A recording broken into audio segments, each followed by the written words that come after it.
Let's talk a little bit about how the Halloween Ends novelization improves big time on the movie. Let's get into it. Well, sometimes that is better.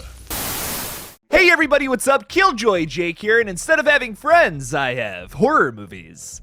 Today, this human traffic cone is going to tell you all about the Halloween Ends novelization. One big thing that this novel does that fixes the whole thing for me, and I cannot believe they didn't even try to focus on this in the movie. Before we talk a little more about the Corey story, I'm going to need y'all to like this video and subscribe for more horror content in the future. So I wanted to talk a little bit about Halloween Ends and dress up all orange like this because my buddy Sean just gave me the steelbook for Halloween Ends, kind of as a joke gift because I just wasn't that big of a fan of the movie. Getting this steelbook really brought up some past emotions about how I feel about this film. I was pretty disappointed the first couple times I watched it. I'm still pretty disappointed with it, but I guess the novelization is so much better, so I ended up doing some digging. And out of all the things I read, one thing just frustrates me so much, that they didn't focus the entire trilogy on this because it's a great idea and they just kind of wave over it in Halloween Ends. It's just like an afterthought in this movie, and it's barely even utilized. It's easily the coolest thing that this movie could have set up, and it could have been the best in the trilogy, and we're gonna talk about why. The novelization for Halloween Ends provides a glimpse into other characters infected by Michael Myers' evil. Like we were just talking about, I wasn't a big fan of Halloween Ends because they decided to focus on a brand new character out of nowhere, Corey Cunningham. It also takes away from screen time from the guy I was there to see, Mr. Michael Myers. In the film, Corey is ostracized by Haddonfield after a young boy he is babysitting tragically dies. Side note, that's like the best scene in the movie. That scene still gets me. Really well done. This leads the town to label Corey as the new boogeyman. Eventually, Corey crosses paths with Michael Myers, who infects Corey with his evil, leading Corey to become the boogeyman Haddonfield painted him out to be. Is it a little cheesy for Michael Myers to just stare somebody in the eye and then turn them evil? Yeah, no, it is. Like, totally, you got me there. Listen, that actually kind of sucks.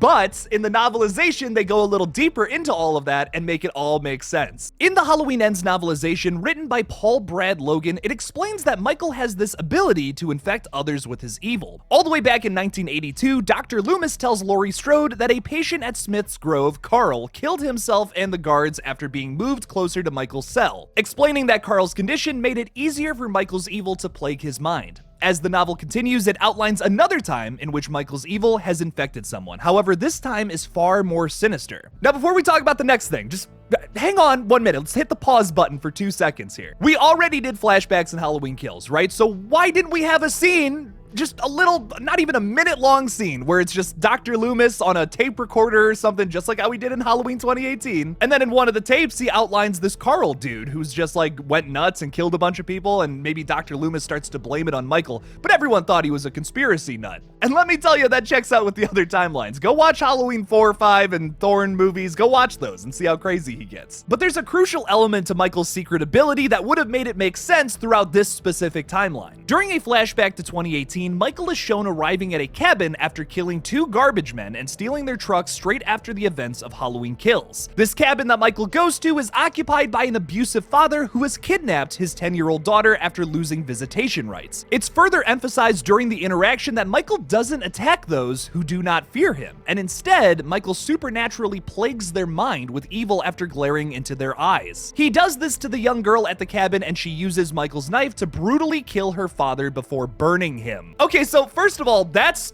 awesome. How brutal would that have been to been like a flashback scene right at the beginning of Halloween Ends, and then we start Corey's whole arc? I would have been all about that. Think about that parallel there between Michael Myers infecting this little girl and turning her evil, killing her father, while Corey is babysitting a little kid who then kind of tricks him, and then he accidentally ends up killing him. And something else that I left out from this equation is that Michael does end up killing this girl at the very end, which would have been really nice foreshadowing if, you know, Michael Myers killed Corey Cunningham, which should have happened anyways. Like, okay, say you hate every idea in this video so far, Michael Myers should have killed Corey Cunningham. I mean, the guy's like ripping him off the whole time. If they didn't want to like expand on this idea like I've been talking about, you should have at least had Michael Myers kill the guy and give us some kind of satisfaction towards the end. There was simply none of that satisfaction with the way Corey went out on this film, and I was in disbelief when I was like, okay, you know what, you could save this whole movie right now if Michael Myers comes in and kills Corey. That would be awesome, and then Laurie and him have their whole fight. I would be like, okay, that kind of saves the movie.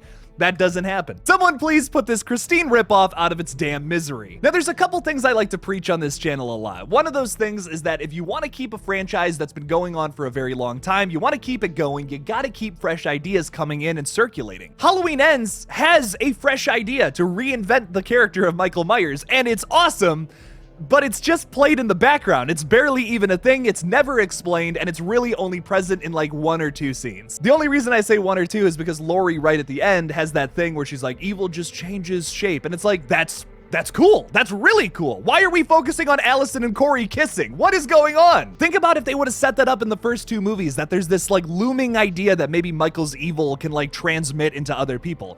The thing that they did focus on is the idea that maybe Michael wasn't actually going after Laurie, he just likes to kill people and he's just evil in nature. Which, yes, those 2 concepts are very similar, but they're also super different because it's not the idea that Michael Myers is like making Laurie Strode evil. It's the idea that Michael Myers is so evil he doesn't have a motive, he just genuinely likes to kill people, and Laurie Strode can't understand that, so she's going completely insane. That's a cool concept too, but if they would have set that up from the beginning, that Michael Myers' evil can transmit into other people, just something that they're hinting at. They don't have to say that out loud into our faces so that we're immediately thinking about it from the first movie, but you could have set this up with little tiny things with each movie leading up to Halloween Ends, and it could have been the best film in the entire franchise. This is without a doubt one of the coolest ideas that a Halloween sequel has presented to us, and unfortunately, it is undercooked at best. I think if this movie would have spent way less time focusing on this forced romance between Allison's character and Corey Cunningham, who I don't think would ever get together in reality, this movie would have been so much better if it would have focused on Michael Myers transmitting his evil into people that don't fear him. It makes that Blue Oyster Cult song so much more relevant to this movie and to the franchise as a whole. And it also makes a lot of sense in this timeline when you think about it, because the 2 people who are super obsessed with Michael are Dr. Loomis and Laurie Strode, and they're terrified of the guy. So although they've spent a lot of time with him, they wouldn't have been infected by his evil because they're terrified of him. Like, I absolutely love the idea. It's a great idea, and I hope somebody else in the future explores this in a new continuation, a new timeline, because this needs to be done right. This is such a great idea. I'm gonna say this, and maybe this is a hot take, but conceptually, this new Halloween trilogy I think could have been the best timeline by far, without a doubt,